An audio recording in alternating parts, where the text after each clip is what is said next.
to the Voiceover Roundtable. I'm Mike Tobin. And I'm Emma O'Neill. Every week, we get together to talk about all things voiceover, with a special focus on community. Bringing you in-depth interviews, roundtable discussions, special performance events, and industry-leading guests. Let's get started. This is the Voiceover Roundtable. Hang on a second. Our guest tonight brings a unique blend of industry and artistry. As the head of casting of Sound and Fury, I remember the first time I had an audition with Sound and Fury, I almost shit my pants, just as a thing. Having been a voiceover agent at New York's William Morris agency and ICM, a highly sought after voice coach, demo producer, and successful voiceover artist herself and on-camera actress for the past 20 years. She's so passionate about sharing her experience from both sides of the business. I feel like I'm getting emotional. Oh my God. To build a bridge connecting an actor's unique perspective to a client's tangible needs. That's a big one. She's got a proven track record of discovering eclectic new talent and mentoring them into working VO pros. She earned her MFA in acting from the prestigious Mason Gross School of the Arts at Rutgers University. And in 2013, she received a second master's degree in spiritual psychology from the University of Santa Monica. While she has a deep connection to things of a spiritual nature, the words that still bring her the most joy are, would you like extra sprinkles on that? The answer is always yes. Yes, and she currently can be, this is really cool. She can currently be heard as the narrator of the HGTV hit series, Love It or List It, which she's voiced since its U.S. debut almost 10 years ago. No, it's actually now that's old. I mean, it's probably like 13 years ago now. Wow, more than 10 years ago. 13. Okay. Please welcome to the Voiceover Roundtable our dear, dear friend and my coach, Tina Morasco. Woo-hoo. I have to give you both an A+ on that. Absolutely conversational, but passionate and very specific and connected reading of my bio. In a completely new way. And I also realized I have to update it because I've been doing Love It or List It more than 10 years. Oh, man. I had to put a chair in my booth, lean backwards and, I can hear it and right? I am totally here for it. I love every minute of it. Oh, man. Tina, thanks so much for being with us tonight. This is going to be super fun, super cool. Well, I hope it's going to be fun. Hello. We started doing this thing a couple of shows back, and it's been kind of fun. So we're going to roll with it. We ask our guests a bunch of quick, like short answer, yes or no, multiple choice kind of questions, just to break the ice, warm things up, get to know a little bit about you. Yeah, because I'm so icy. Oh, icy. There's no ice to be found. It is all. But anyways, yeah. So since this is going to be our last show before we take a nice little break. Everyone needs a break, and we realize that people are busy in the summer and they're all going off on vacation, and they might not want to be on Clubhouse on Tuesday night. So it kind of gives us a reason to take a break too. But here it is for the summer. You get the 11 really fast questions. Okay. We're still working on a name for the segment, like branding and stuff like that. Okay. Got to figure it out. Everybody does 10 questions, right? So we're going to do 11 really fast questions. Okay. Summer break edition with you, Tina Morasco. Ready? Why am I nervous? I'm so competitive. I'm so competitive. I'm like, speaking with that, like, oh my gosh. All right. Oh, we would not put you on the spot. This is the most guest-friendly show you will be on. Oh, totally. Really. I love it. Okay. Number one, if you had to choose sand, swim, or surf. Oh, swim. All right. Number two, summertime frosty beverage of choice. Oh, would definitely be a DQ Blizzard. Does that qualify really as a beverage? They turn it upside down right in front of you. Okay, but I'm down with that. Frosty, yes. Definitely slurp that up. Okay, what's your flavor? I'm adding an extra question to get to it would be Reese's Peanut Butter Cup Blizzard, but I would have them add sprinkles to it, which I have done, and it is a great combination. I love Staying true to form. All right. Question number 3. You pull them off of your eyes and you put them in at the top of your crown for your glasses. Are they wayfarers or aviators? Oh, aviators. But I do fancy a Wayfarer from time to time. But I'm going to go with aviator. I'm down with that too. Okay, number 4, flip-flops or slides? Oh, flip-flops. Sweet. Pool or ocean? Ocean. Okay. If you must work while on vacation, laptop, tablet, or phone? Laptop. Always laptop. Mm-hmm. Favorite summer vacation destination?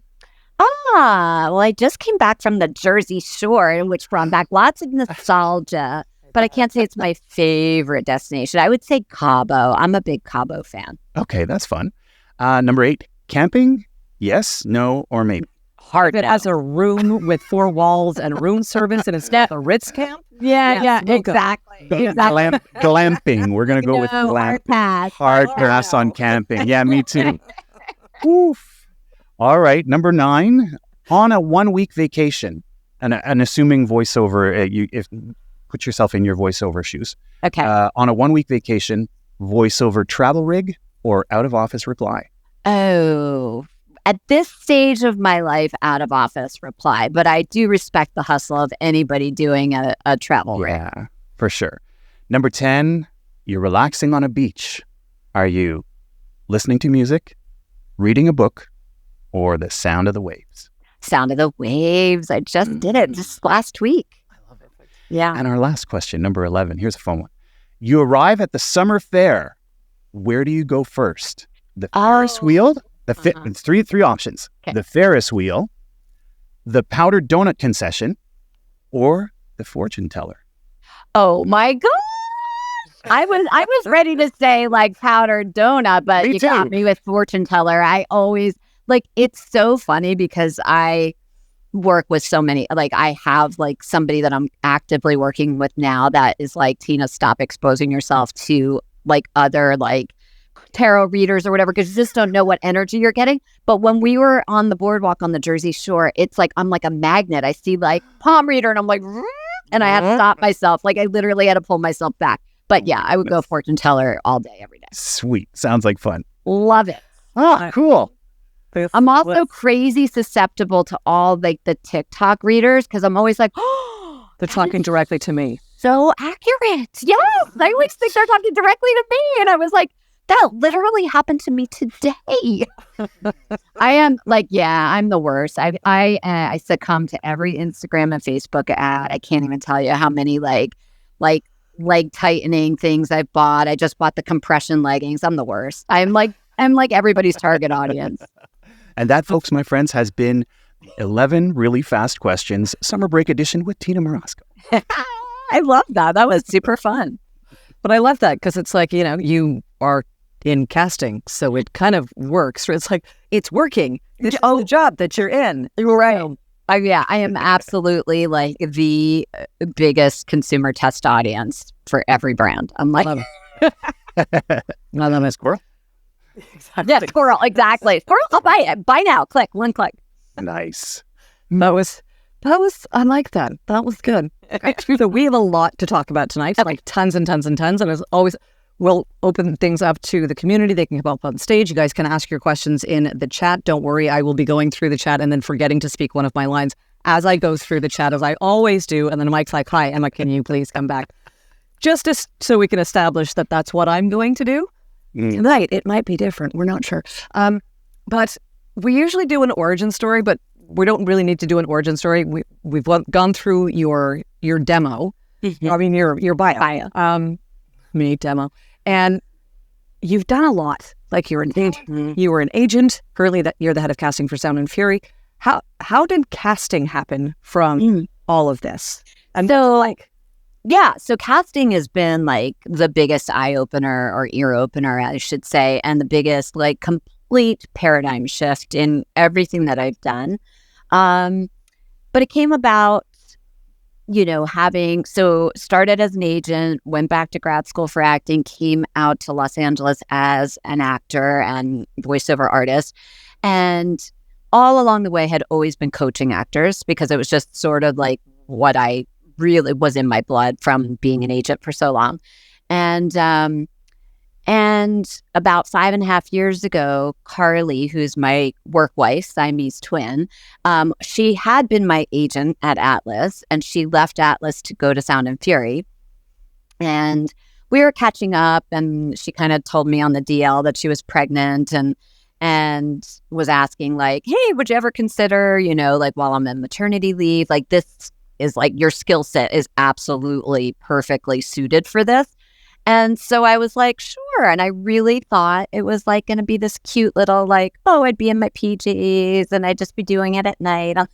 And I was like quickly initiated and indoctrinated into what the sound and the fury entailed. The fury. And then, yes, and it was quite the fury. And she was there for like a month. And then it was like, bye, I'm on maternity leave. And I was like, what the what? And I was just basically in the deep end.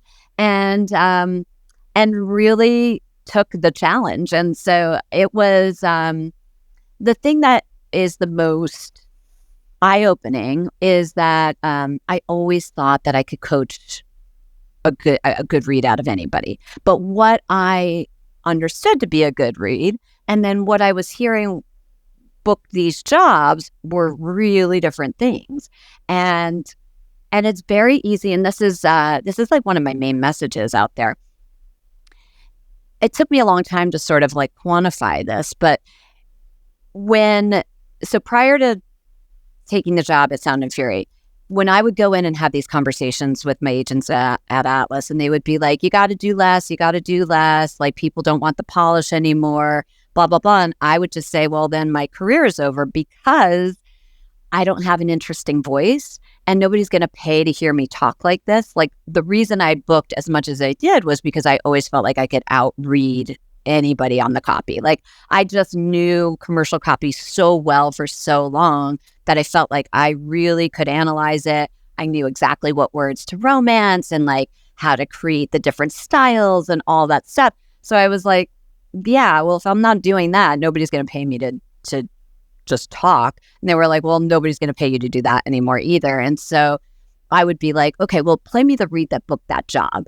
And if they had access to it, they would play it for me. And I would be a jerk. I would be like, well, that sucks. Like, and I was like, they're not doing anything. They're totally flat. And And, I had that ego chip on my shoulder from like having made a really, really handsome living at it for a really long time. And then suddenly having people tell me like, oh, the game has totally changed. And I really had a not so graceful reaction to it. And I really fought against it. And I was like, that can't be right, And then I went to the casting side and I was like, oh, that's right. But then I started to understand the nuance of it. And it's not these reads that are flat and void of meaning and doing nothing that are booking the job. It's just in comparison to how it used to be, we're not using our voices manipulatively anymore to create that certain style or that certain mood, right? Yep. It's about really saying, it's almost like, I just used this analogy the other day in a coaching and I was like, oh, I'm going to start really saying that. It's like if you were a trained actor and you were trained in theater and then suddenly you become a film. Yeah. Your work is the same. You're seeing the same choices. You still know what your relationships are. You still know what your motivation is. You know what your objective is, right? But now the camera is zoomed in and the entire screen is just your face. Yeah. And all you have to do is think those thoughts and the camera is going to pick up every subtlety and nuance just in your eyes. Yep. It's the same thing with voiceover now. So it's like you're still doing all the work, but now you're just you're kind of adapting it for like film, and knowing that the microphone is as precise as a camera being that zoomed in and close up on you. And all you have to do now is think the thoughts, really be specific, know exactly what story you're telling, know what your intention is, know all of those things. But now you don't have to, whereas in the past, there was a lot of radio where you're like really painting the entire story with just your voice. Now, 99.9% of everything you're reading on has a visual component to it because at the very least, it's made for internet. So there's going to be some kind of like video. Knowing that, and when agents and managers say, you got to do less, you got to do less, you got to let the picture do the work. Instead of just flattening out and going dead, go, no. So now I'm going to imagine I'm acting this for film, right? So it's like the picture's doing all that work, but I'm still going to be completely laser focused, know what my story is, know what my intention is, and then just know that I'm shrinking it internally, inside myself, thinking those thoughts very specifically and trusting that the mic is going to pick all of that up and get all of the nuance to it. So that's why things sound like you're doing less, or they may sound flat, but it's the straitjacket reads that I lovingly refer to. Those are not booking the jobs. It's not like it's the reads that are booking the jobs aren't doing anything. It's just that they're very subtle, but they're very specific. Meaning they know exactly what they're responding to. They are thinking the thoughts in real time. They are spontaneous. They are absolutely engaged in a real conversation, but they're not showing all their work. Yeah. And so that's really, it's taken me a little while to really reverse engineer and go, okay, this is the read that booked the job. What are they actually hearing? And as I really studied it, I really broke it down and I was like, okay, yeah, they are doing all of those things, but it's kind of like they've adapted from stage to screen. It's a brilliant analogy.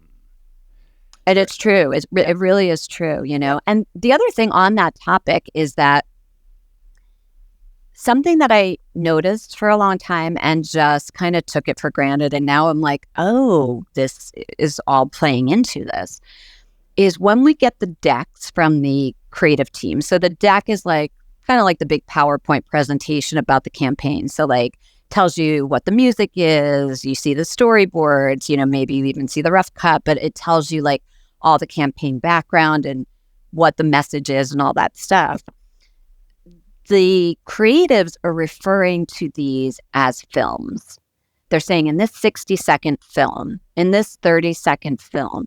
And I used to blow it off, or I used to be like, oh, that's kind of self-important.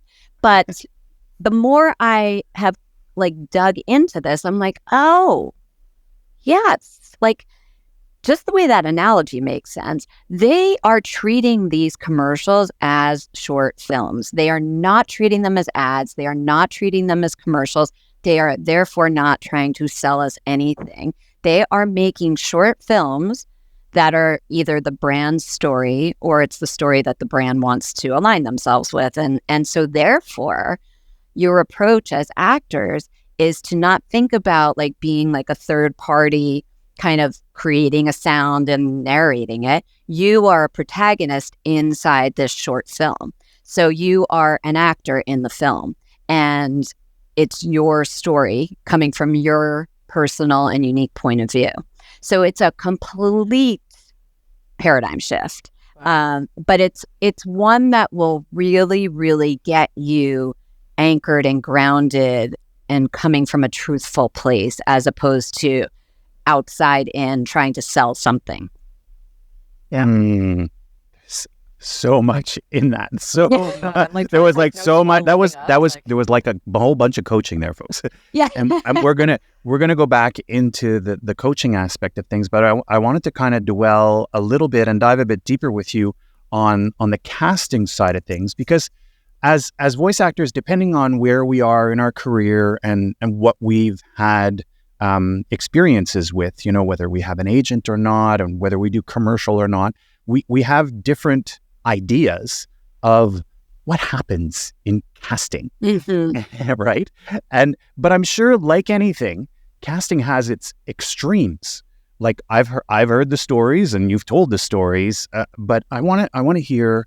Maybe you can tell us a bit about the differences in the casting process of, say, a very small, tailored, specific casting versus one of these gargantuan, very wide open net that many, many, many, many, many agents and talent are going to see. Okay, so I'll give you a little background on how we run our casting process and why you're seeing it from multiple agents a lot of the times. So prior to the pandemic, So we get hired by the ad agency producers on behalf of the creative team at the ad agency. And when we take on a new project, we do a creative call with that team. And on that call, we play like voiceover detective, where we try to extract every detail and nuance. And I want you all to think of casting directors as matchmakers. So that call is like our intake call, where we're saying like, okay, what are your non-negotiables? Like, you know what I mean? Like, and what are you flexible on? And what are you interested in maybe exploring, but you're afraid, you know what I mean? All those things, right? Yes. And then we get very, I hate this word, but it's the right word. We get very granular with them. We get really nitty gritty. Like, okay, if you say you want comedians and it's, you know, female, and they say Tina Fey and Amy Poehler, we're like, yeah, but they're really different, even though they complement each other well and they work together well.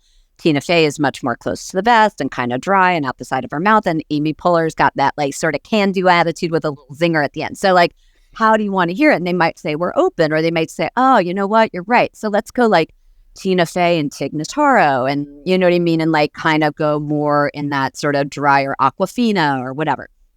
So we get very, very, very specific. And then as soon as we get off that call, we then turn all of the notes that we've taken into our specs. So if you think of us as matchmakers, right, the specs are our guiding light. The specs are like the criteria we're using to then handpick the absolute best options that match those specs. Now, within that, we'll give the creative team a wide range of vocal tones and delivery styles, but the one through line for a Sound and Fury project is always going to be honesty, authenticity, you know, genuine engagement and spontaneity. But, you know, like we'll give that not every voice is going to sound the same on that casting link, but they're all going to be different versions of confident and authoritative, right? It's like Emma's confident and authoritative is very different than mine. And it's just because our life experience is different and our vocal qualities are different. But if we're both speaking from that place of total confidence and comfort in our own skin, and we're living through the moments truthfully, they both have room to be on that link. And so does somebody who's got a deeper, raspier voice and somebody who has a much higher voice. But if they're speaking from a place of absolute just knowing their stuff, then they go into. So anyway, prior to the pandemic, if an ad agency came to us and it was a pretty easy to cast spec, right? 30s, you know, grounded, real, conversational, you know, person next door kind of thing. And they only had a certain budget, we would say, oh, no problem. We can definitely cast this in a single market. So we would just cast in just LA or just New York or just Chicago or wherever they wanted to cast. And so then it was a much more tailored casting. And, you know, we'd only send it to a handful of agents, and it would be a much smaller pool of talent. And that was great. But then once the pandemic hit and sound quality became of premium importance, right, in terms of like, you know, we can't, you know, these people aren't going to be able to go into a studio. So we have to make sure that whatever sound quality we hear on the audition is good enough to do a job that's going to go on the air. We started to cast everything nationwide. And what we found was that even on these massive brand campaigns, it wasn't the big New York or LA agents that were booking them. It was like these smaller regional agents that had this talent that we would have never heard had we not cast a much wider net. And our clients were so happy with the results because they're always saying like, listen, we want to find people who sound fresh and real and unpolished and truly authentic. And so we were finding these people in smaller markets, and our clients were just so happy with them that we were like, oh, I think this needs to become our new business model. This is a thing. Yeah, so this is a thing, which, you know, much to my chagrin, because now, like, you know, instead of listening to 200 voices, I'm listening to anywhere, don't get scared, anywhere from 500 to 1,000 per gender for any project that we're casting. And so it's intense. I mean, it's really intense. People oftentimes get frustrated, like, oh, I've never booked a Sound and Fury project. And we say all the time, Meryl Streep could audition for every single one of our projects. And it's not even like she would book everyone. It's the encouraging thing is that because clients are constantly looking for new and fresh and different voices, the really encouraging thing is that for the last 2 years or so, there haven't been a lot of repeat bookers of Sound and Fury projects, meaning I would say like in 2020, there was a female voice and there was a male voice that really dominated, and they booked multiple of our projects. And we were like, oh, it's the year of so-and-so. 21 and 22. And so far this year, we've had like almost no repeat bookings. So like, let's say hypothetically, we cast 400 commercials last year. I would say 395 were unique and individual different people. And maybe there were 5 over. So that's great news for everybody auditioning. So it's not like, oh, 1 or 2 people are gobbling up all the Sound and Fury stuff. It's that, no, there's a brand new booker. And a lot of the times, the person that books it, I have never heard of before. Like, I'll be like, wow, that was a great audition. I have not seen that person's name before. And they come out of the blue and they book it, so. And then, of course, the more good work you turn in on a regular basis, it does get noticed. Like, we know we can count on you. We know we can rely on you. We know that you're going to like come through in a session. So all of that goodwill does build up and does matter. But you don't have to be, somebody that's like, very visible. And like for us, it's like the best read books the job. But that's why you're seeing things from multiple agents. And that's why our casting process is as intense as it is.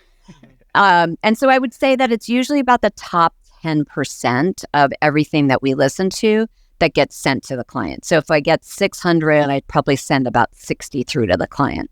But then we have all the rest that are like backups. And so if they come back to us and they say, you know what, we kind of botched the age range, we kind of want to hear more older voices, then we just go through the backups and we might give them an entirely new 60 of older, more mature voices. So, and sometimes we have to be very strategic and psychological with it.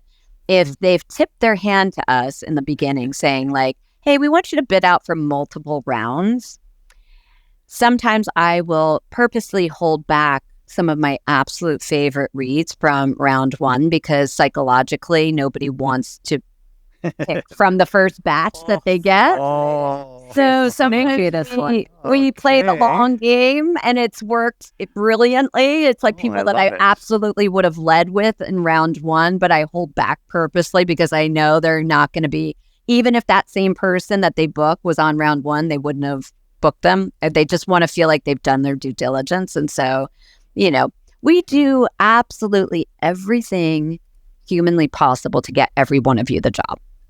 Oh, man.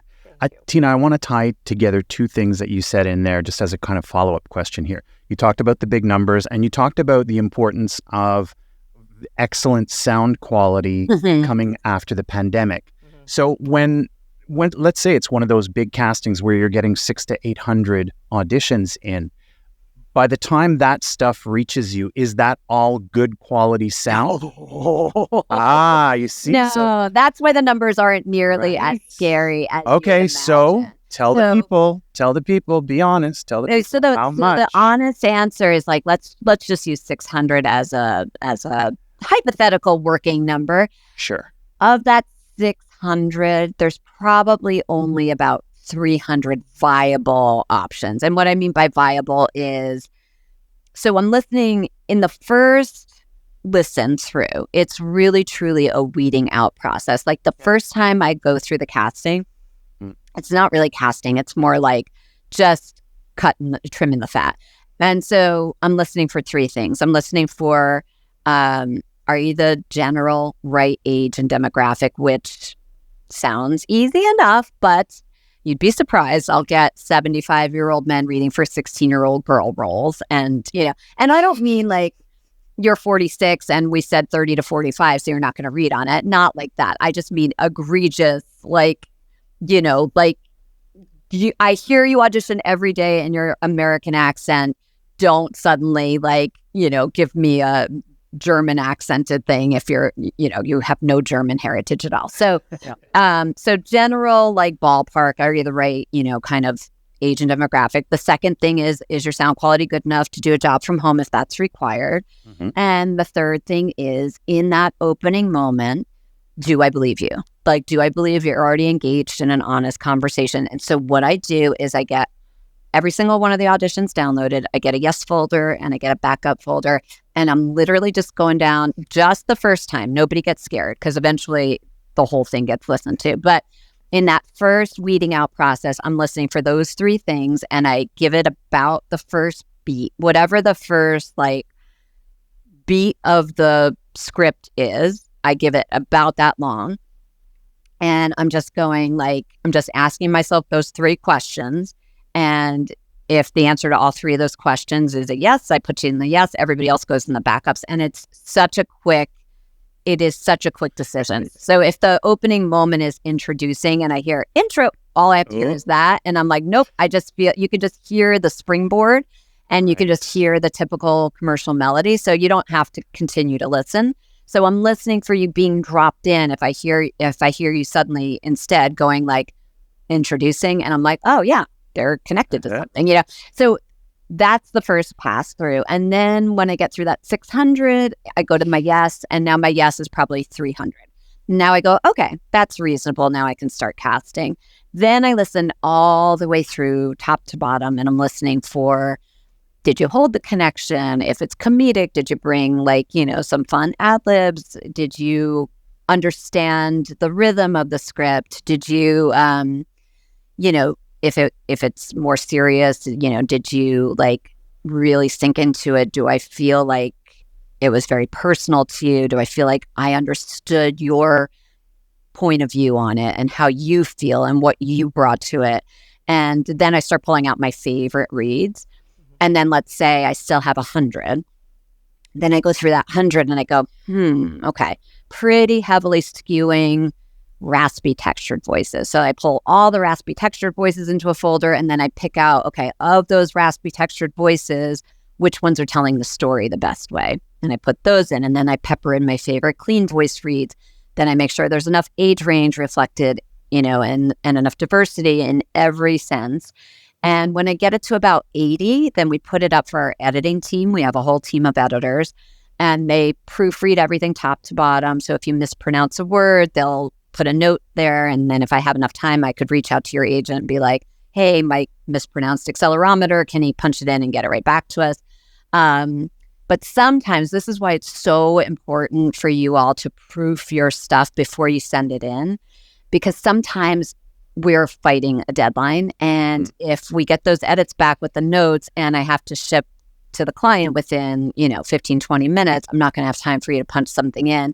And that'll be a reason to, kind of get cut in the 11th hour. So ultimately, we'll put about 80 up for edits. They'll come back with the notes. And then I try to cut that 80 down to about the top 60. But if it's an embarrassment of riches, I can send anywhere from 60 to 80. And I do. And oftentimes we'll say listen, this was Sophie's choice. We couldn't cut it any lower. There are too many great options. And then it's out of our hands. So a lot of people, I think, don't realize that casting directors do not decide to book the job. Yeah. We're basically, with giant funnels. And we kind of shape the clay and present hey, these are all the different interpretations of what your specs were asking for. You tell us what's resonating. And then the client, the creative team gives us a short list. Sometimes lately they're doing callbacks, sometimes they're not. And then ultimately it's up to them and their client in terms of who books it. Mm-hmm. And then, the other big elephant in the room is, how come things end up sounding very commercial on the air when the script said? And And conversational, laid back, real person, like you're talking to a friend. Right. And then it ends up introducing the new latte. Right. And here's how it happens. And this is so important. If any of you are Happy Days fans out there, you cannot try to jump the shark. So remember, we are matchmakers. And we work for the creative team, and the creative team is always trying to do something innovative and different and creative. So we work for them. So even if it's for McDonald's Happy Meal and they say we want raw, edgy, and real, we're like, okay, you're the boss, so that's what we're going to give you. And if exactly. And if you as actors go, I'm calling BS on that. I know when I hear it on the air, it's going to be like, ba-da-ba-ba-ba. So I'm going to do that. You're never going to make it past us because our job is to give the creative team what they said they wanted. It is a process. But what happens, and this happened to us in-house, we had a project where it was super slow and dropped in and real and not commercial at all. And one of our editors, who's a voice actress, booked the job, and her read was phenomenal. And by the way, there is no nepotism. We will literally cut our own mothers off of a casting link if it's not as strong of a read. But her read was excellent. And so we weren't surprised when she booked it. So she goes and does the job, says it goes really well, doesn't say anything. And then we hear it, and the read was introducing, and we were like, oh my gosh, what happened? And she's like, they got me on the line. They were so complimentary of my audition. They directed me exactly like that. We were done in 20 minutes, and then they made me wait for client approval. Everybody's nodding in the room, I'm sure. We've all been there. And then the creatives come back kind of dejected and saying, like, our client thinks it sounds kind of depressed, and they want to brighten up the read, and they want to smile on it. And here's the lesson, though. If what ended up on the air, if she had delivered that read for her audition, we would have never put it through to the client. Never in a million years. So you have to trust the process and know that, like, we are matchmakers. If you tell me you want tall, dark, and handsome, I can't give you short, bold, and dumpy. Do you know what I mean? It's like they said what they wanted. We deliver what they want. Then it's their job to get that approved.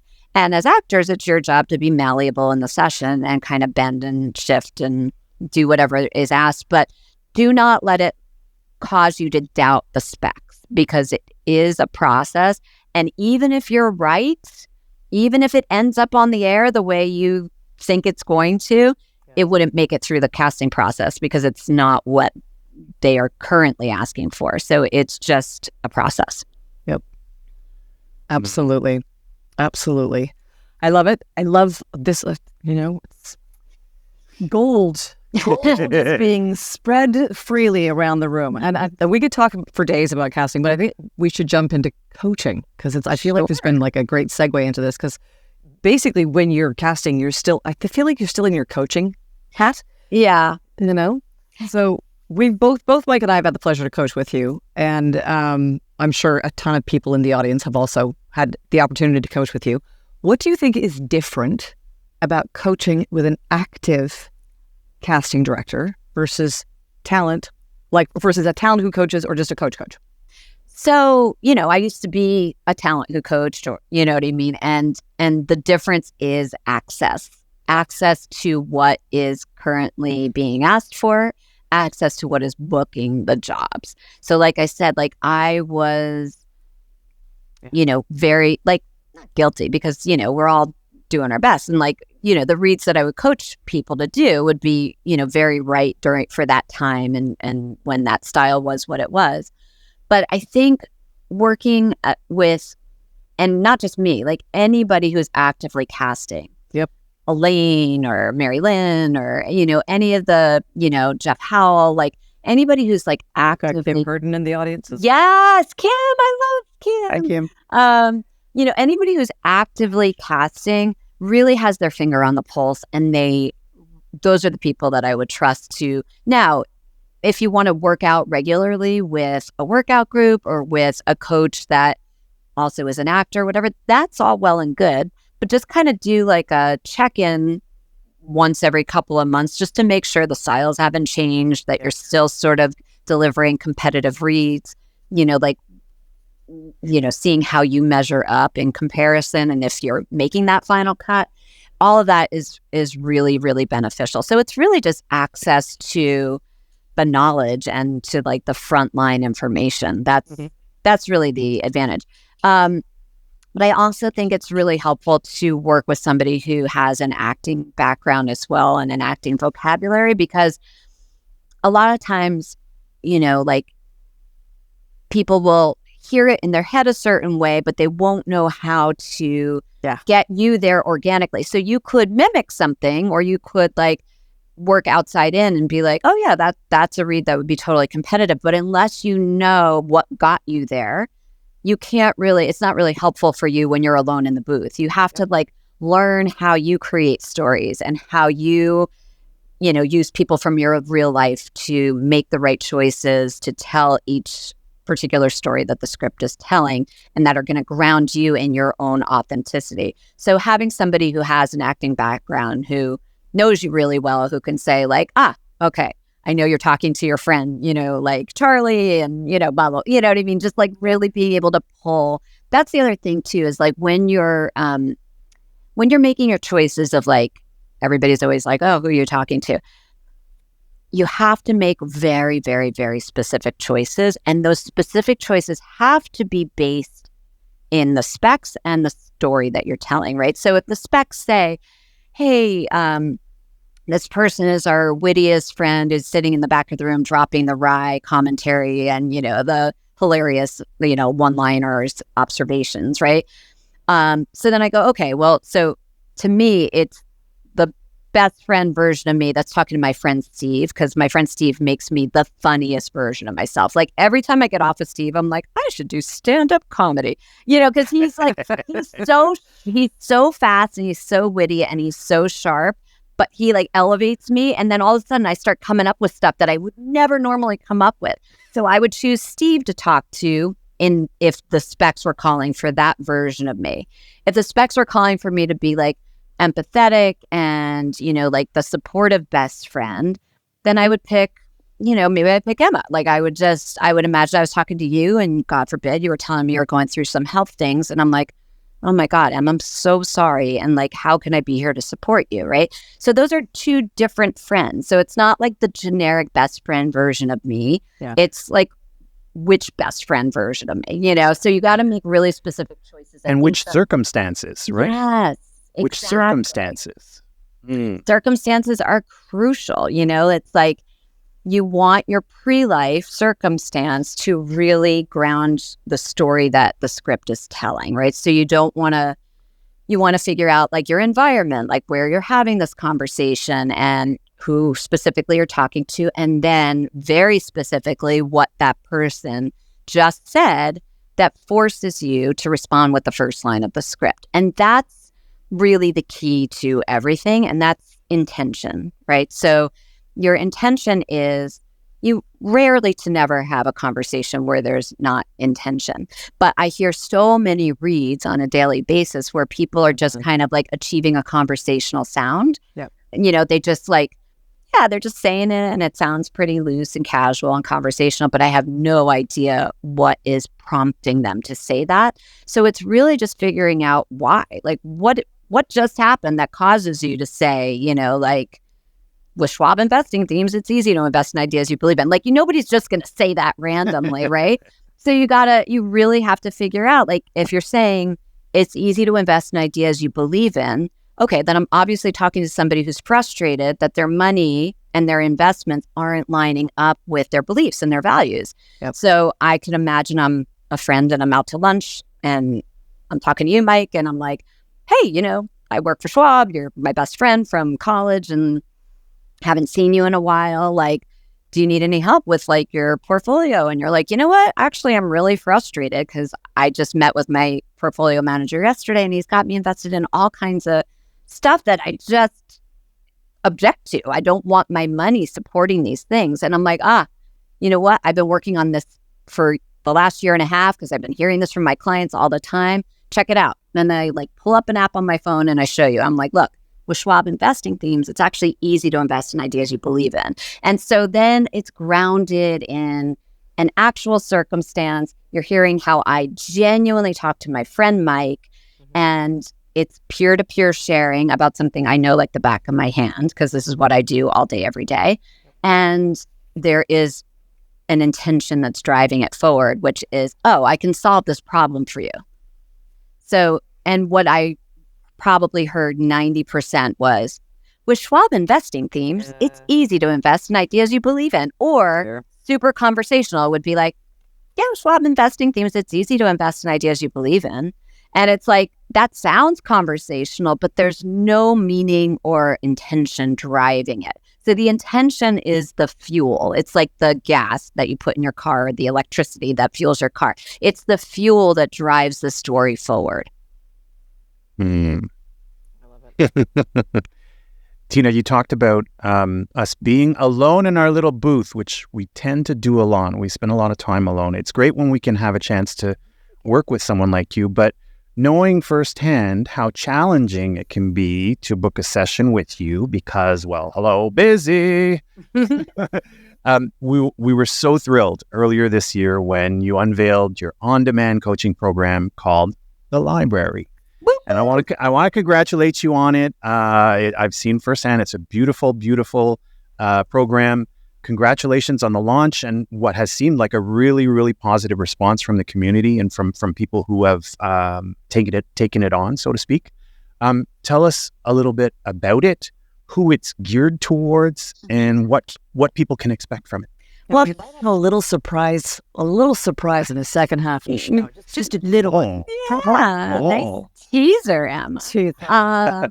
Yeah, so it's called The Library, and basically, and my daughter is actually sitting here, so I'm going to give her full credit. It was actually born because I think she was home from college, and it was like the day before Thanksgiving, and I think I had 4 or 5 coaching clients in a row, and he's now trapped in a 2-bedroom apartment with me. We used to be in a house in LA where she didn't have to hear me coaching all day, and now she can't escape it. And she came out with this like look on her face going like, oh my God, there has to be a more efficient way for you to like, this information is important. Everybody needs to have it, but there has to be a more efficient way for you to reach more people and not have to use your coaching sessions, like the first half hour of your coaching session, to share all of this. Mm-hmm. And so that's sort of how the seed was planted. And so I met with a producer and he was like, I will do this with you, but only if you script it. I was like, I could talk about this extemporaneously and he's like, yeah, that's why we're not doing it extemporaneously. You're going to script it. And so I was like, okay. So I sat down and I started writing, and I kept writing and I kept writing. And then there was more writing and more writing and more writing and more writing. And so I ended up scripting like 40 or 50 pages and broke them down into like bite-sized topical videos. So there are 14 videos in there now. I am shooting updates in 3 weeks. And they are broken into like 5-minute videos. Some are 10 minutes. I think the longest is like 12 or 13 minutes, but they're all about self-direction. And it's like, what do you do when you get an audition and you're alone in your booth and you don't have anybody to bounce ideas off of? How do you find the story in every single script? How do you create a pre-life that actually works? How do you choose the right person to talk to? And, you know, how do you make sure that that choice is justified by the specs in the script? What's the difference between take 1 and take 2? How do you, ground your reads and steep them in authenticity? How do you tell a really specific story? So there's like a 5-minute, 10-minute video on each of those topics. And then I've broken them down into like subtopics. So if you're just like, wait, what did she say about repeated words or phrases? And then there's like a time code that's just like, okay, at 3 minutes and 42 seconds, you can just go to that and you can just hit it and then go in and do your audition. So it's a way for me to be, I had to like nix this, but it was the little Jiminy Cricket, like, you know, your little voiceover Jiminy Cricket. And then everybody told me that Disney was going to come for me. So I had to like become the generic like voiceover sidekick over your shoulder. But it's a way for me to be in the booth with you as interactively as possible. on every single solitary audition. And it really was a labor of love because I want as many actors to have the right information in their hands as possible. And it's really like a boot camp, and it's something that you can go back and refresh. So like coaching one-on-one is fantastic, but this is something, it's a great companion to have in between sessions. And it's a great way for you to kind of remind yourself like, oh, here's the structure. I'm seeing the structure over and over in every commercial script. This is how to handle it. This is how to handle repeated words or phrases. Like a lot of these things kind of like you have an aha moment in a coaching session, and then it just kind of like dissolves away. This is a way for you to kind of keep it at the top of hand anytime you need it. And the good thing is that I wanted it to be affordable. And I didn't want to do any kind of subscription thing. So it's a one-time purchase, but then you're a lifetime member. And so when I do post updates, you'll get them for free. So you'll just get an email in your inbox saying like, hey, there's another video in, and I'm planning on dropping like one a month through the end of the year, starting in like August. So, and this is one of the things that I really wanted to point out, because you dropped the program in what, March? The end of March. And here we are, the end of June. So only 3 months later, this is still very fresh, and already we're starting to get updates. So that's one of the things that I really think that there's a lot of value in, because it's one thing to, put all the hard work, because I'm sure it was a ton of work to put this together. But put out a program and then it's done, and then it just sits there, and then maybe somebody updates their program 2 years down the line, or even a year, whatever. But the fact that you're dedicated to this and you're putting out updates already, I think speaks to how the integrity of this program. Well, that means so honestly, that really does mean so much to me, and the whole point of it is that so you all can stay as current as I am. So the reason I'm doing an entire video coming up dedicated to tags, because I've done a few tag casting sessions lately where I'm just like, oh my gosh, just say the words. It's not Shakespeare. So, I want the information to be fresh, because the more current information everybody has, the easier my job becomes as a casting director, the more enjoyable it becomes. And then the more like joy you have, because like when you feel like you're just shooting in the dark, there's nothing more discouraging, right? You're like, I don't know, I'm just throwing spaghetti against the wall at this point, But I think with all of how I've broken down everything, you have like an action plan, and it's tangible, and you go, okay, so my only criteria in deciding whether I'm going to send this audition in or not is, do I believe that this is what I really sound like when I'm talking to the people closest to me in my life? Did I really understand what story I'm telling? And am I connected to it? And if the answer to those things is yes, based on everything that you would learn through the library, then you send it with confidence, and it saves you so much time in the long run. You don't have to record 74 takes that sound identical and then figure out like, wait, maybe take one was the best. It's like, it's a way to sort of help quantify this whole creative mad process that we're engaged in on the daily basis. And as a talent, I can tell you, when you follow the sort of, you tick off the boxes like you just said, you get to a point where you feel it. Yeah, you get to a point where you feel it. You do the audition, you do your takes, and you go, okay, yeah, I got it. Clean it up, send it in. I'm good. Yep. Yeah. You feel it. And that's what it's all about, right? Like if we really get into it, everything is energy. And you like, my whole TikTok feed is all like manifesting stuff. But the whole point of like manifesting, right, is it's not like red car, I want a red car, and you keep repeating it over and over and over. The key to manifesting, and this I am going to get to a point that relates to voiceover. The key to manifesting anything is, how do you feel when you think about whatever it is that you're trying to manifest? Like, it's feeling the emotion before you have the tangible thing in your life. If you can feel that emotion, then you attract that energy to you. And that's really how you manifest. That's the same thing with these voiceover auditions, right? If you can really feel the emotion of the story, and not every story is emotional, but if you just feel the connection, even if it's comedic, if you just feel like, yeah, that's how I banter with my friends, or that's how I am when I'm my best self and I'm genuinely like talking to a friend in a way that's just, I'm so present and I'm so like 100% connected and engaged with them, and you feel it and it feels exactly the same as if you were in the room with them, then that's exactly the same as them manifesting it. Everything is energy, and you feel energy. And when you feel that you're in alignment with, the way you're telling the story and stuff, then that's the read that I want you to send in, because that's how it's going to be received. Yep. Everything is energy. So like, I can feel like when somebody sends in a read and I can tell they're just at the end of their day, they're like just phoning it in. And normally I love them and they do a great job, but I'm like, oh, you could feel the energy. And when somebody comes in and they're just joyful, and you can tell they're just so grateful to be doing this for a living, and they're just having the best time, that is so palpable and infectious. And there's so much that can be forgiven when that's the energy that's being transmitted. So meaning like, it doesn't have to be a perfect read. You can sort of have a mess up here and there, but if the overriding energy is so just attractive and contagious, then a lot of like the little things can, everybody knows, like we can direct that, Yeah.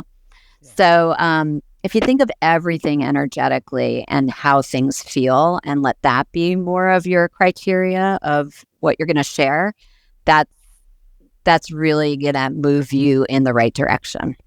It's a feeling. Yeah.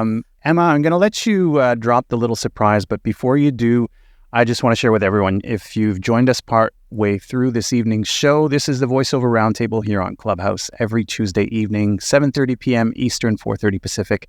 We talk about all things voiceover with a special focus on our beautiful community, bringing you in-depth interviews, roundtable discussions, special performance events, and industry-leading guests.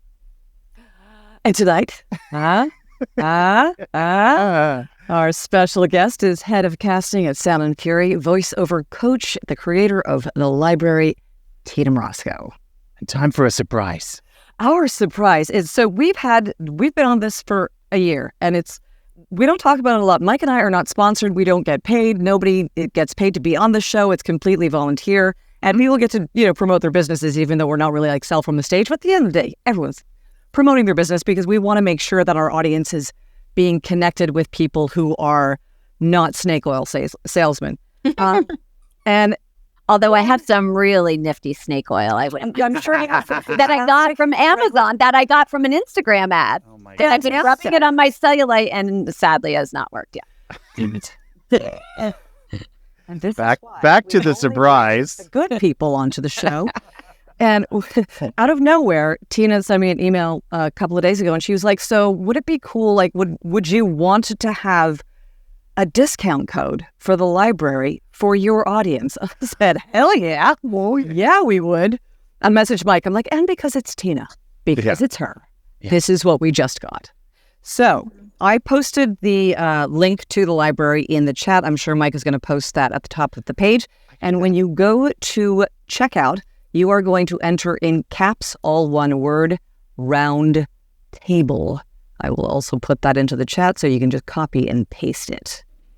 Yes, and it is my pleasure to offer it up. And, really, truly thank you, because I just genuinely care about actors having this information. So the more people that get exposed to it, the better for everybody. Yeah. So thank you for promoting it as well. Okay, I was copy pasting there, and I feel like Emmett from the Lego movie. Like, I think I got it, but just in case, can you tell me again? Because I wasn't listening. Round table. So it's all one word. Round table. And what does that give our good folks? That will give your good folks 10% off. I love it. And it's a great time to get in now, because I think once I do the updates, I'll probably just raise the base price just a little bit because there's going to be like upwards of 20 videos soon. Yeah. And so like, it's right now it's over 2 hours of content. Soon it'll probably be like 2.5, 3 hours. So now is a great time to get in because you will never have to pay another penny once you join the first time. Love it. And it's so worth it. I mean, I've coached with Tina forever and ever, and I have a photograph of her in my booth. So it's like me for at this point now with the amount of coaching I've done with her, and I use the library as well. When I'm doing an audition, if I can't make eye contact with her photograph, I know that I'm not there. I love it. I absolutely. It's like if I like side eye your pic. Oh shit! And you see it again. But for me to like, besides being stuck there going accelerometer, no, I can sit there because I wouldn't dare ask of Tina in a live session. It's like, can you repeat what you just said? Right. Can you go back to what you said 5 minutes? Whereas this, like, you've got everything time coded and I can just drill it into my skull as much as I want.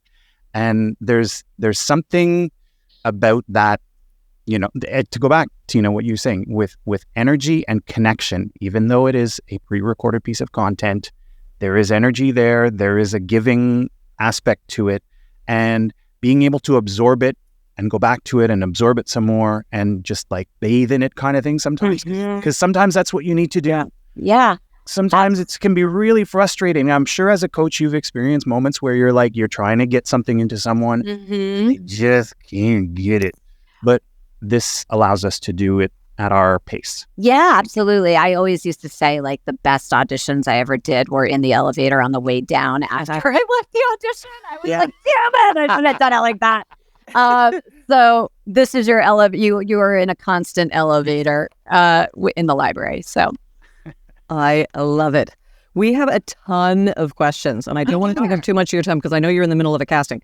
But Casey Clack has said, we were talking about casting. She said, do you think that psychology applies to the other areas of casting as well? I'm thinking about the conventional wisdom in auditioning of early bird gets the worm. Do you think that's changing? Well, so I will say I can't speak to how other casting directors do this because I was on a panel with Terry Burland at VO Atlanta, right? And her answer was different than mine. So I'll tell you. For us, the early bird doesn't matter as long as you get your audition into your agent by your agent's deadline and they turn it into us by our deadline. I start everything right after the deadline, so I won't know how early you turned yours in. It doesn't matter. As long as it's in by the deadline, then it's an even playing field. But Terry said that she does appreciate the actors that get their auditions in early because, sometimes she needs to get a few to her client early and sometimes those early birds do get the worm. So just speaking personally, it doesn't matter as long as you get it in on time. Everything is even. But in terms of like that psychology thing that I said, like sometimes we'll hold back and wait for a round two. I don't think you as actors should play that game. That's a little too challenging because you don't have the information needed to know like if there is going to be a round two or if there's not, So I think you just always want to follow your agent's directions and get your audition in. I think you don't want to sacrifice quality for speed though. So if okay, I've got 10 minutes now, I could squeeze something out and get it in early, or I could take my time later, have all the time in the world, be as creative as I want and get it in before the deadline. I would take that scenario any day of the week over the like quick speed it in because you're going to miss details and subtlety of the story that you just kind of like glazed over because you were going so fast. Oh, absolutely. The number of times that I've recorded something and been like, yeah, that's cool. And then I go and listen to it, like, that's totally not what that was supposed that's not what it's about. Right, exactly. I'm saying that wrong. Wow, how did I not catch that until I listened to myself back? Yeah. Accelerometer. The other is accelerometer. You'll get it there. You keep going. You will get it. The other thing that I highly recommend if time permits. Yeah. Especially if you are active in multiple genres of voiceover. If you do video games, animation, if you do promo, trailer, any of that stuff, I would say separate out your commercial auditions from the other genres, because in those other genres, you still need to use your voice manipulatively to create characters, or, you know what I mean? Like, you are in promo still having that ticking clock underneath you, and you have to, you have to worry about timing and all of those technical things. As much as you think you can flip a switch and then just go into completely dropped in real personal mode, you really can't. And I am a walking example of that, because once I started doing Love It or List It, my agents were like, okay, your commercial reads now are all sounding really narration-y. Mm-hmm. And I was like, no, they're not. And sure enough, they were. And so what I recommend is split them up, get all the technical stuff done first, then take a break and indulge in humanity. Go to dinner with a friend, have dinner with your family, have a conversation on the phone with somebody that's really important to you. Just get yourself in human contact mode, and then go back into the booth and do your commercials, because it's an absolute noticeable difference when you are actively relating to somebody versus when you're, kind of like pretending or trying to sound like you're relating. Yep. Mm-hmm. There's a mode, like a gear. Exactly. And we're all guilty of it. Like, we just, we got busy lives, and you have a limited time to get a lot of stuff done. And, but it's really worth taking that time and just really dropping in and connecting with somebody when the time's there. I love that you kind of, it's kind of reassuring to hear that there's not really a set in stone way for everyone. Like, the way it is for you is not the way it is for Terry, or the way it is for someone else. Mm-hmm. Sometimes it's different. But what I've been finding lately is, to what you were saying, it's nice. We do see it now, I find, more often than before, where our agents will be saying, deadline is tomorrow morning, 10 a.m., but I've been asked to start sending them as I get them. Yep. And so that, that information is valuable information. Yep. Absolutely. And we'll do it once in a blue moon. We try really, really hard not to. But if a client's like, we need to put something to picture for a client presentation by 10 a.m. tomorrow. So if you have like 2 or 3 reads that you love that come in early, so then we will say that in our breakdown. We will say deadline's 10 a.m., but we have to present. So if you can send us whatever you get the night before, we'll be really specific. We try to avoid that as much as possible. But if you get that information from your agents and you have the ability to get it in early, then by all means do it. But don't sacrifice quality for that. Cool. Mm-hmm. I like it. There's another question from Mike McGonigal. With regards to pronunciations, how picky are folks with things like ta versus tu, or R versus our? Not picky at all, especially because we want everything to be as colloquial and real and conversational. So I say R all the time instead of our. Mm-hmm. I say ta. I think there's a rule. So here's my little, I used to teach voice and speech when I was getting my master's in acting. And so here's the one thing that I want you all to know.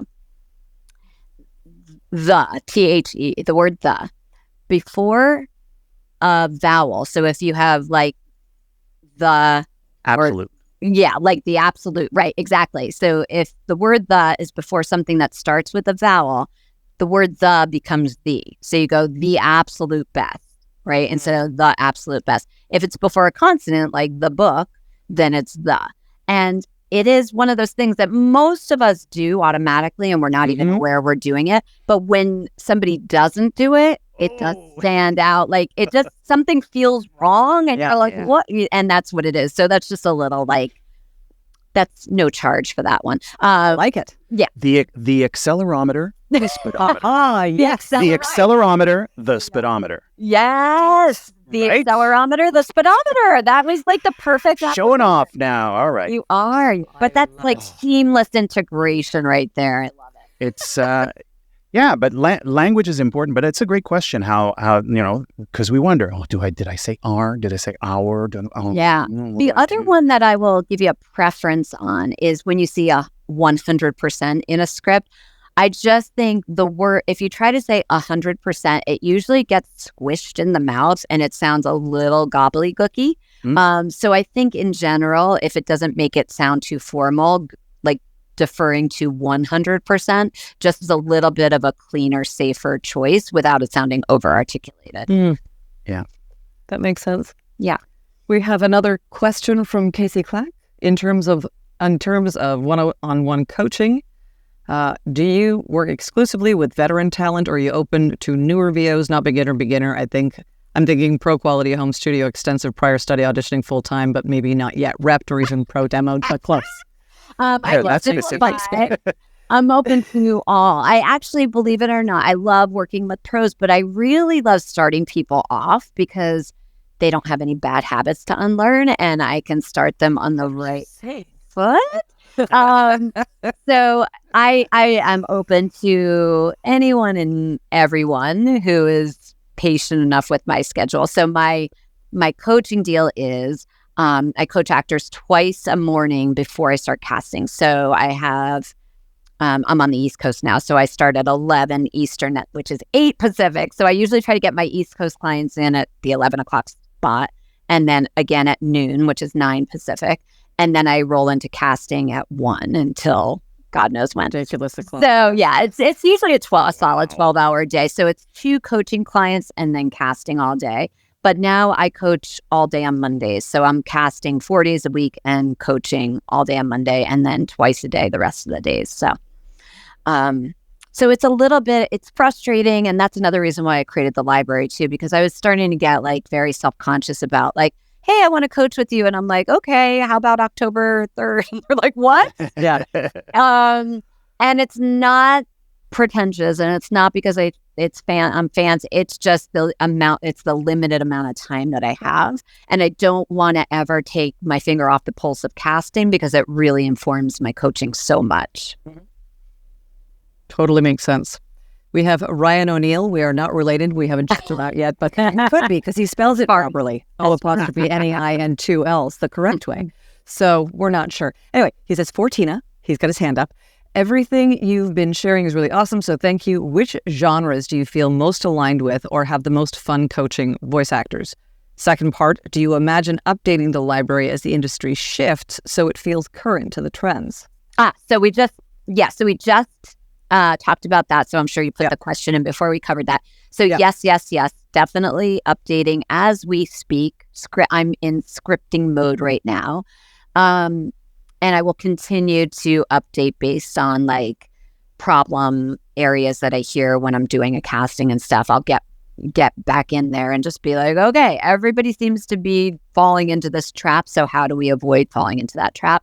Right. And then in terms of what genre is my favorite, I really am all commercials all the time. So while I've worked in promo and narration and all of those other areas, commercials are really my bread and butter. It's what I know like the back of my hand.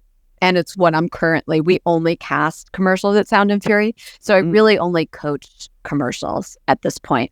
Because I could, and Emma, you and I have talked about this, like I could coach you on a promo, but I don't trust now that I know how quickly things change. I don't trust that my promo knowledge is as up to date as Dave Walsh or Jeff Howell or, somebody who's actively doing it every single day on the front lines, So that's why I kind of defer to the people that are right there in the thick of it every day.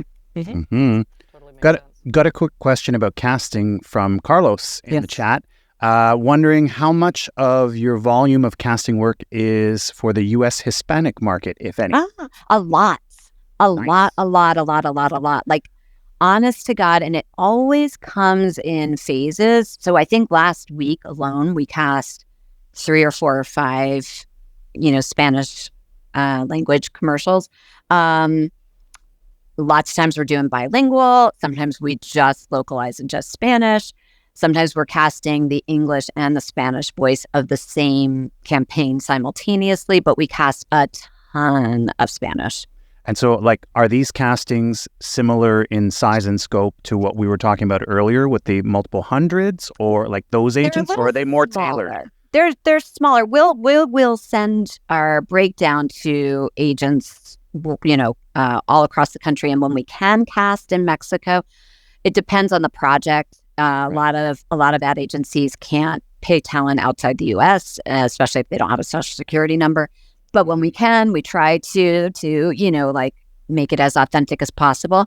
But the numbers for Spanish are definitely smaller than the English numbers. So there's a couple hundred. And go-to markets, like are we talking like Los Angeles, Miami, or no, we'll do nationwide. For sure, we do the whole country and try to get the absolute top Spanish-speaking talent wherever they are based. Nice. Hope that answers Carlos' question. And Carlos, just so you know, the other thing is, like, because we're insane at Sound and Fury and total freaks about authenticity, we have a Spanish creative director. So I will do all the casting, then I will, before we send it to the client, I send it to our Spanish creative director who will vet the accents. So if you are somebody who really mastered Spanish in high school, but you're not native, that will get called out, so, or if they say like, hey, we want neutral Spanish, then the creative director might say, hey, this is a really good read, but it leans more Argentinian, or it leans more, like what Colombian is actually pretty neutral, but like, you know what I mean? Like they'll say like, oh, this sounds a little like Central American, or so, we are very, very, very meticulous about what we'll put through to the client because we want everything to be as authentic as it can be. Perfect. Where's this question gone? Bill Hepburn, what annoys you most about talent and what annoys you most about your clients? You don't have to answer the second one. Yeah, that might be.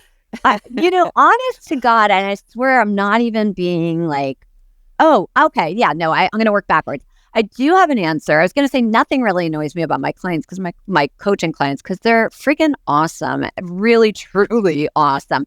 But the one thing that does annoy me, and that I confessed earlier that I was guilty of, is two things. Not having a growth mindset. Coming in sort of like, I have booked a lot of work and I don't understand why I'm not booking. And I basically just want to pay you to tell me that everything is great and I should be working.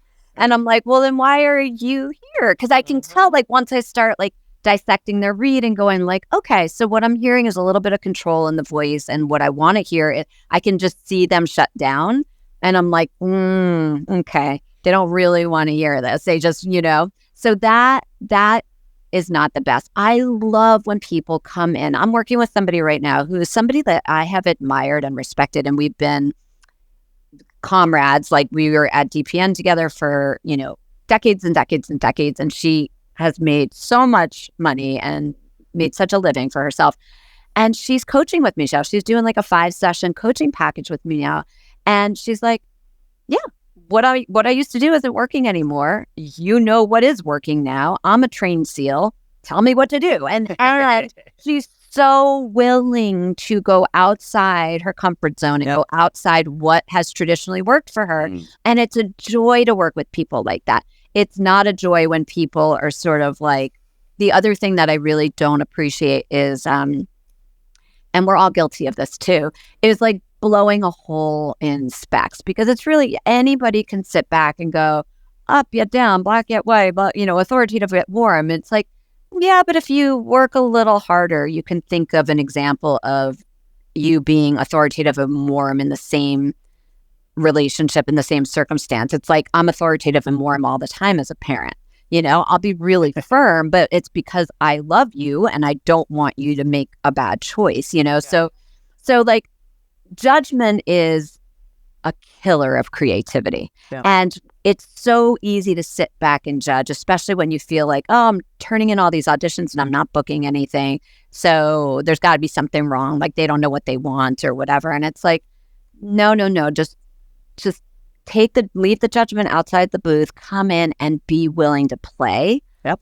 That's the absolute best. And then what annoys me about actors, auditioning would just be a really simple not following directions. If it says no sleep, please don't sleep. If it says, like, we need 2 takes, the first take this, the second take that, don't, you know what I mean? Like, just, we are so intentional on our scripts. Every piece of information that you need to know, I guarantee you, is on that piece of paper. So just read it top to bottom, and all of the answers are there. And if you just follow those directions, you're in great shape. Mm.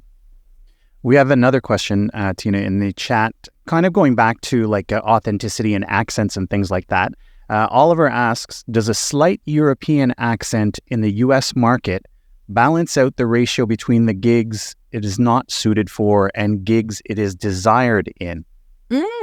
Interesting. So this has been a very sought after, what we are hearing from clients over and over. We just had a creative call today where this was called out. They were like, we're doing a round 2 of something, and they're like, oh, you put somebody on the link that had like this hybrid accent, and we couldn't quite place where it was from. And it was so interesting, and it felt so elevated without it being pretentious. And that is being asked for over more and more and more and more. So I think, while it might not always win out in a US market, it's always an interesting flavor for us to add in.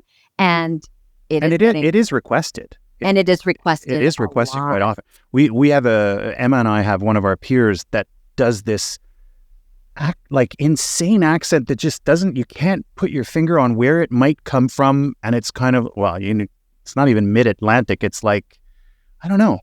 And it just sounds so incredibly cool, but so incredibly accessible. Like, yes, yeah. Right? Like, nobody's going to be, oh, what's that weird accent? North America's going to be, yeah, I know what they're saying. Europe's going to be, yeah, I know what they're saying. And other side of the world's going to be, yeah, I know what they're saying.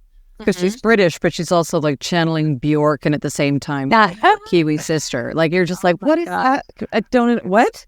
Oh, my girl's lived in Canada forever and ever. So she just melds, you're like, my brain just blew up. We are always interested in hearing that. And, and we'll always put it through as a choice, and we'll let the client decide. But yeah, I think it's absolutely worth submitting. And unless it says, like, we're casting American, no accents, no regionalisms, then don't worry about it. But like, if it's open, which most things are, then absolutely throw your hat in the ring. Mm-hmm. People are asking how they can get in touch with you through Sound and Fury. I've just messaged back saying you wouldn't directly necessarily contact Sound and Fury, but if they want to contact you for coaching or... Yeah, it would be my email address at the website. So it's tina@tinamorascocoaching.com. And the reason not to go through Sound and Fury is just because you can imagine we get, without exaggeration, 500 to 1,000 emails a day. And so even if you contact me there for coaching, it might completely get lost in the shuffle. But every night before I shut the computer down, I go through my coaching emails and my regular personal, Gmail account, and I return every one of those emails. Like, it might be 3 a.m, but you will get a response.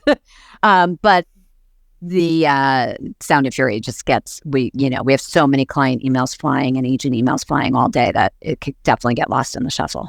Yeah. Tina, I'm going to circle things all the way back to our 11 really fast questions. Yes. Put a twist on something here, because we're winding down our time with you. We really appreciate all the time you spent with us. It's been awesome and so much fun. Back to that question about the fortune teller. Let's say you're the fortune teller, and I'm coming to you and saying, what does the future of voiceover look like right now? I think the really good news is I don't see AI creeping into the commercial space, because the request that we get day in and day out is more human, more spontaneous, reacting to things in real time, breaking that fourth wall. Like, things that you cannot program AI to do. You can program AI to sound friendly or sound serious or sound confident or sound authoritative, but it's going to be that one note played all the way through, start to finish. And that's not human. That's not, the conversations that we want to hear in these auditions are truly spontaneous and will change moment to moment based on how you're imagining the person you're talking to is responding to you, right? Right. So I think the good news for commercials, at least, is that I think we're safe from the robots for now.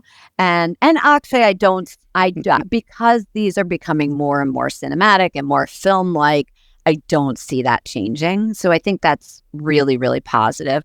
I think the trend of just more real, more connected. It's never been more truly acting than it is right now. So it's not technique anymore. It's just acting. But that doesn't mean you have to have gotten your master's in acting. It just means knowing yourself really well and knowing how you genuinely respond to the people closest to you in your life in these different situations, and really being organic and truthful and living through the story moment to moment.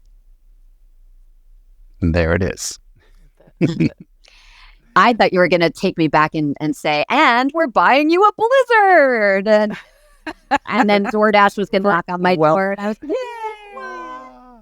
But for some reason, I think there's a red car in your future. Right? Yeah. Red car, except with an accelerometer. Oh, did you say, Mike, there was a comment from Mike McGonigal in there. Oh, right. Even Juana's. Oh, you do. Said, now that you've got accelerometer down, try the turbo encabulator. Turbo encabulator.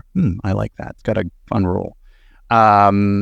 I've tried to post, Emma, you were saying yeah, it's because I put Tina at Morasco.com, and then okay. I'm gonna try. Identifies it sees if you've done something that's similar, and it will allow you to post it. It's like, no, you already posted this. I'm like, no, I posted the wrong spelling. Oops. Tina. You could just copy what I sent you on Facebook. There it is. Is that real? Is that correct? Yeah. So what I sent you on Facebook is the correct spelling. There it is. Yeah. Lovely. Thanks. Thanks. I was like, no, there's an M, not an N. Oh no. Oh yeah. All good. So you're the last one. Sounds like a refreshing beverage, doesn't it? Tima. I'll have a Tima on ice. Very nice. Very summery. Oh boy. Back to the fortune teller. Yes, exactly. Tina, thanks so much. Oh, thank you both for, honestly, thank you for the service that you're providing for the voiceover community, because your guests are absolutely, like you said, like top notch. You're getting the best and correct information to such a huge community. And you're doing it all like out of service and out of like your love for, giving back to this absolutely wonderful community that we're all so lucky to be part of. So thanks for having me, and thanks for putting me in such good company. It's been such a pleasure. We had 90 people here tonight, which is fantastic. That's a nice turnout, and plenty of people do catch the replays, which is great. And I keep saying this, we're going to be working towards kind of repackaging the replays into other accessible formats. So stand by for that. Not sure exactly what that's going to look like, but try and make it accessible for more people, because sometimes Clubhouse is not convenient for everyone. But and that's it. And we want to say a big thank you to, obviously, to Tina, but also to our audience and supporters for keeping this thing going on socials and being so active in the chat and so supportive. It's a wonderful ride that we're on. I wouldn't do anything else on a Tuesday evening, except we're going to take a little break. So I usually, at this point of the show, I'm like, Emma, what's going on next week? Next week, I'm going to be sitting on a patio on a Tuesday night. No, really just with them doing more auditions instead of doing them after the show. With a refreshing Tima in your hand. Exactly. But here's the thing. I can promise you, we will be back. And that I know, because Emma has booked us solid into 2030. Pretty much. We've got stuff lined up in I believe we're booked till Christmas, early September, and we're booked through till Christmas with special guests and some surprises and panels and cool things like that. So I want everyone to enjoy your summer, keep working hard, keep coaching, keep auditioning, stay positive, feel the vibe. It's a feeling. And we're going to be here for you. And, keep an eye on the socials and stuff, because we're going to probably just pop in from time to time with little stuff for you to get you through the summer. And we'll be back in the fall with our live shows on Tuesday night, same place, same time. Again, thank you to our special guest tonight, Tina Morasco. It's been wonderful. Hope to see you and talk to you again soon. Absolutely. Thanks for having me. Thank you, Tina. And everybody go get the library. Remember, round table, capitals, all one word. Go get it. Yeah, and school may be out for the summer, but the library is always. Yeah. Tina, we're going to put a time on that that promo. How long is that going to be good for? I'll leave it up for your people. It's fine. It never goes out of style. I'll sing myself a little Taylor Swift out of here. No, I'll keep it up there. Okay. I love that song. I love that song. Awesome. Thanks very much, Tina. Thank you, everyone. Have a great summer, and see you on the other side. Take care. Bye. Thank you.